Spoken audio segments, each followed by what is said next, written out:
lama nonton Edis TV? Kadang-kadang lewat, mampir juga. Kadang-kadang lewat. Oke. Apa yang mau Kak Ros bahas nih? Silakan. Siapa aja lah dulu, Edis aja lah. Iya, silakan. Apa yang mau Anda utarakan? Silakan. Itu ya masalah lalat di dalam air, ya kan? Kan saya kan ikuti juga, ya kan? Masalah boleh meminum air apa tadi, kotoran itu apa Kencing namanya, unta. cinta ya. Itu ada asbabnya, ya kan Edis. Kita nih sharing aja, kasih pendapat, ya kan, berbagi. Tidak ada yang boleh egois, emosi kalau ingin, karena kita ini kan saling berbagi, ya kan, ya kan, berbagi pendapat, kasih masukan. Ya kan. Kita bahas dari yang lalat dulu. Gini dulu, Edis. Gimana? Sama pun tak boleh kita saling menghina, itu tidak boleh, ya kan? Bagaimanapun caranya, kalau kita pun menghina keyakinan seseorang itu, kalau keyakinannya masih kuat untuk agama dia sendiri, nggak akan bisa goyang, ya kan? Itu dia kuncinya. Jadi masalah itu tadilah kotoran apa namanya itu? Lalat dulu, satu-satu Lalat. Kak Ros. Itu dua-dua Mengenai itu. lalat masuk minuman. Ya, itu ada asbabnya, ya kan. Pada zaman dahulu itu, ya kan, kadang-kadang karena terjadi dulu kan seperti di Palestina, ya kan, dalam keadaan darurat, yang dimakan pun nggak ada, apapun yang mau diminum pun nggak ada. Jadi itu pada masa zaman Rasulullah dulu, ya kan, itu ada asbabnya, lagi terdesak. Bisa tunjukkan dalilnya? Ada asbabul nuzulnya? Loh, tapi kamu kan coba kamu bacalah dulu ya. Saya balikan ya kamera saya ya. Awal sampai Z ya. Baik, kita tampilkan. Apakah ada asbabul nuzulnya atau sebab musababnya? Karena kalau saya baca hadis, Muhammad tuh tukang ngomong sendiri, nggak ada angin, nggak ada petir. Baik, lihat ya. Ini hadis.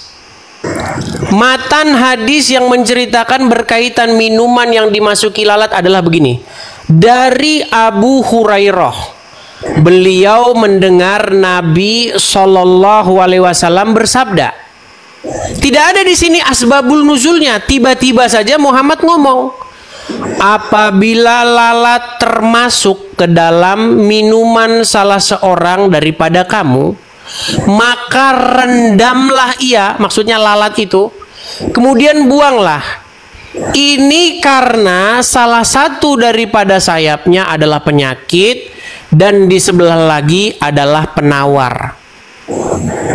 Dari Abu Hurairah bahwa Rasulullah bersabda, apabila lalat termasuk ke dalam bekas salah seorang dari kamu, maka rendamlah kesemuanya lalat, kemudian buanglah ia. Ini karena salah satu daripadanya adalah penawar, sebelah lagi adalah penyakit. Nih ya, menurut para ulama, lalat tidak termasuk dalam perkara najis. Ini karena telah ijma ahli ilmu bahwa setiap yang tidak berdarah atau apabila terjatuh ke dalam minuman atau makanan tidak menjadi najis. Walaupun begitu, terdapat juga sebagian ulama yang mengatakan sebaliknya. Seperti biasa, Muslim itu selalu ada dua jawaban, ya. Ada yang bilang najis, ada yang bilang halal. Babi juga begitu, ada yang bilang najis, ada yang bilang halal. Nah, sekarang saya balikan dulu kamera saya, Kak Ros ya. Baik. Tadi Kak Ros bilang ada asbabul nuzulnya mengenai sulitnya air dan lain sebagainya. Kenapa Kak Ros berbohong? Baik, tunjukkan dalilnya. Tunjukkan dalilnya bahwa karena tidak ada air. Silakan. Dengar dulu. Pada masa zaman Rasulullah itu memang sulit. Semuanya di mana dalilnya? Masa perang, pada masa orang Quraisy dan para kafir memerangi Rasulullah. Begini Kak Ros, Tapi kamu janganlah emosi Kak Ros. Tidak, tenang. Nanti hilang lo cantiknya Kak Ros. Kalau marah-marah nanti cantiknya hilang. Diambil Saiton. Baik, gini. Kak Ros, tadi kan Kak Ros bilang bahwasanya karena air langka. Nah, coba tunjukkan dalilnya. Ada asbabnya. Iya, mana? Di mana asbabul wurud dari hadis itu? Edis, dengar dulu. Kita ini belum orang yang fakar untuk membahas Al-Quran dan hadis, ya. Itu yang orang-orang yang fakar itu pada orang-orang yang Imam Syafi'i, Hambali, yang begitu-gitu yang bisa. Kalau gayok kakak Koni pun dek membahasnya itu tidak paham juga untuk membahasnya itu. Sekedar hanya membaca. Kupikir jawaban tadi yang keluar. Hanya sekedar membaca. Dirimu ya Adis, kamu itu kan hanya membaca kan, membaca Al-Quran, arti Al-Quran itu kan, tapi kamu nggak tahu mentafsirkannya. Itu dia kuncinya. Makanya ilmu Allah itu tidak sembarangan, apalagi orang-orang di luar Islam tidak sembarangan diberinya Jadi kunci. diceramain saya. Oke, bisa gantian Kak Ros? Jadi saya dulu yang bertanya dengan dirimu, kan Kak, saya udah menjelaskan. Saya tanggapi dulu lah Kak Ros, kan belum saya tanggapi. Enggak, Oke. saya dulu, karena lalat sudah saya bahas. Bukan, Iya kan? sebentar, saya tanggapi dulu ini sedikit saya tanggapi. Habis itu Iya. baru kita mau ngangkat tema yang lain, boleh? Baik. Iya, boleh. Saya tadi berharap, saya tadi berpikir Kak Ros menunjukkan dalilnya. Ternyata bukan dalilnya, tetapi ngarangnya. Lalu, sebentar Kak Ros, tadi kan sudah ngomong, gantian boleh? Iya, boleh. Baik. Kemudian Kak Ros mengatakan bahwa kita ini tidak mengerti Al-Quran. Jangan ikut-ikutan saya, Kak Ros saja yang tidak mengerti. Kemudian Kak Ros mengatakan, yang mengerti itu adalah Imam Hambali, Imam Hanafi, katakan dan seterusnya dan seterusnya. Iya. Waktu saya membaca Al-Quran, Kak Ros, tidak ada di dalam Al-Quran tertulis yang mengerti Al-Quran itu adalah Imam Hambal, yang mengerti Al-Quran itu adalah Imam Hanafi. Tidak ada. Kenapa orang Islam terus-menerus memfitnah Al-Quran?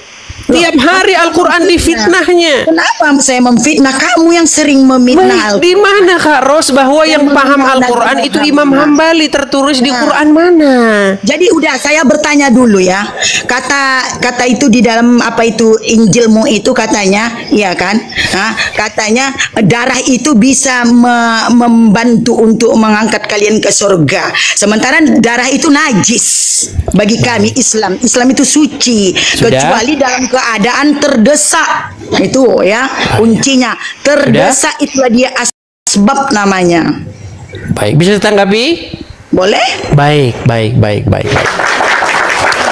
Saya rasa Kak Ros juga sama seperti saya, orang Indonesia yang mengerti tentang sejarah negara ini dan pasti pernah mendengar istilah ini. Pernah mendengar istilah bahwa kemerdekaan kita ini dibayar oleh darah para pahlawan kita? Dibayar oleh darah pahlawan. Oh, itu memperjuangkan para pahlawan lah pula memperjuangkan negara Indonesia ini. Pernah mendengar itu bahwa kita setelah merdeka dibayar kemerdekaan kita ini oleh darah dan nyawa para pahlawan kita? Iya. Oke. Jadi Anda percaya sekarang bahwa dengan darah kita sekarang selamat bisa hidup sekarang di Indonesia ini? Oh, berarti kiasannya itu kan di dunia. Berarti Yesusmu dengan untuk memperjuangkanmu untuk begitu juga dengan Yesus. Baik, saya ajari tentang kekristenan. Kamu bisa dibangkitkan ke akhirat dong. Baik, saya jawab ya dengan paham kekristenan, boleh? Baik. Jadi begini, kita itu di dalam Bible ada hukum Taurat. Hukum Taurat itu berisi tuntutan kepada setiap orang untuk melaksanakannya. Dan hukumannya itu adalah kematian kalau kita tidak melakukannya. Contoh. Ya, apa tuntutan hukum Taurat? Jangan berzina, jangan mencuri, jangan bersaksi dusta, dan banyak lagi hal-hal yang lain. Tidak ada satu manusia pun yang sanggup melakukannya. Makanya semua manusia menurut hukum Taurat itu berada di bawah hukuman mati. Karena tidak ada satupun yang melakukannya. Hanya satu orang yang melakukannya, yaitu Yesus. Dan itu Yesus sudah melakukan untuk kami. Makanya kami punya pemahaman seperti itu, bahwa darah Yesus telah membayar kami dari segala tuntutan segala hukum Taurat itu. Makanya kami adalah umat yang dibayar bukan dengan emas dan perak, tetapi kami umat yang dibayar oleh darah Yesus. Makanya kami selamat, kami diselamatkan oleh karena apa yang diperbuat oleh Yesus kami. Nah, sekarang saya mau tanya hal yang sama. tentang darah. Boleh? Baik. Di dalam Al-Quran darah halal atau haram untuk dikonsumsi? Najis. Najis atau haram.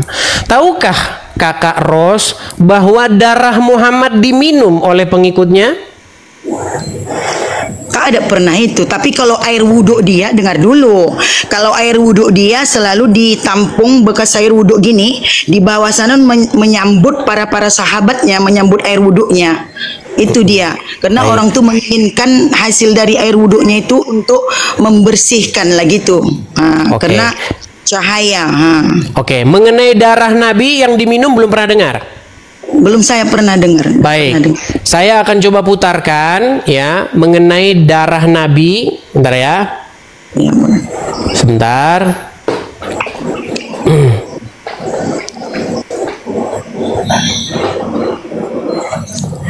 Karena banyak muslim yang tidak pernah mendengar ini ya teman-teman ya. Kita putarkan sebentar. Makanya saya heran juga ya. Baik, saya putarkan sebentar ya. Boleh. Ini dari Abdul Somad ya. Saya pernah dengar cerita tentang sahabat yang meminum darah Nabi SAW. Sedangkan dalam Al-Quran minum darah itu dilarang. Darah itu haram. Ini khususnya. Nama kitabnya Mafahim Yajib an Tusahhah. Ketika Nabi menyuruh sahabat membuang darah bekas bekam. Hijamah. Ambil darah, pergi buang sana. Begitu dia ke belakang, bukan dibuang ya, diminum ya darah Nabi. Lalu dibilang, yang mana darah? Kau minum. Kata Nabi SAW, orang yang darahnya bercampur dengan darahku haram disentuh api neraka. Darah Nabi SAW, darah kawan antum jangan antum minum. Dracula. Baik.